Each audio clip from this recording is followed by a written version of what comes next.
भूखंड खरेदीवेळी वास्तुशास्त्रीयदृष्ट्या बघावयाच्या गोष्टी. भूखंडातील मातीचा रंग पाहून घेणे. वास्तुशास्त्राप्रमाणे पांढरट रंगाची माती विद्वान म्हणजे शिक्षित व शिक्षकी पेशा असलेल्या व्यक्तींना सोयीस्कर असते. लालसर रंगाची माती सैनिकी अथवा तत्सम पेशा असलेल्यांना सोयीस्कर असते. पिवळसर रंगाची माती व्यापारी वर्गातील व्यक्तींना विशेष लाभदायक ठरते. काळी माती अल्प उत्पन्न गटातील व्यक्तींना सोयीस्कर असते. भूखंडातील मातीच्या चवीची चाचणी करावी. जर चव गोड असेल तर ती विद्वान म्हणजे शिक्षित व शिक्षकी पेशा असलेल्यांसाठी चांगली असते. जर चव कडवट असेल तर ती सैनिकी पेशा असलेल्यांसाठी चांगली समजावी.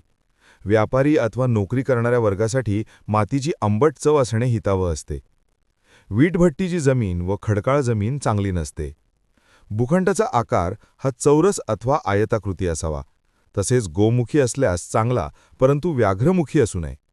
भूखंडाच्या दिशेबाबत जागेचा उतार ईशान्येकडे अथवा पूर्वेकडे असल्यास अतिउत्तम.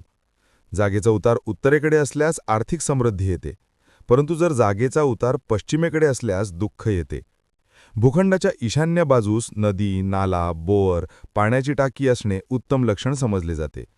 वास्तुशास्त्रीयदृष्ट्या भूखंडाच्या उत्तरेला व पूर्वेला रस्ता असणे शुभ असते. पश्चिमेला रस्ता असणे मध्यम, परंतु दक्षिणेला रस्ता असू नये. भूखंडाच्या नैऋत्य कोपऱ्यात बांधकाम करावे, तसेच उत्तर व पूर्व बाजूस जास्त जागा सोडावी. आपल्या वास्तूतील स्पंदने, नकारात्मक आणि सकारात्मक ऊर्जास्रोत जाणून घेण्यासाठी आपल्या वास्तुतज्ञाकडून वास्तुपरीक्षण जरूर करून घ्यावे. आवश्यक असल्यास वास्तुपरीक्षण आणि वास्तूतील नकारात्मक ऊर्जेच्या निवारणासाठी संपर्क साधावा.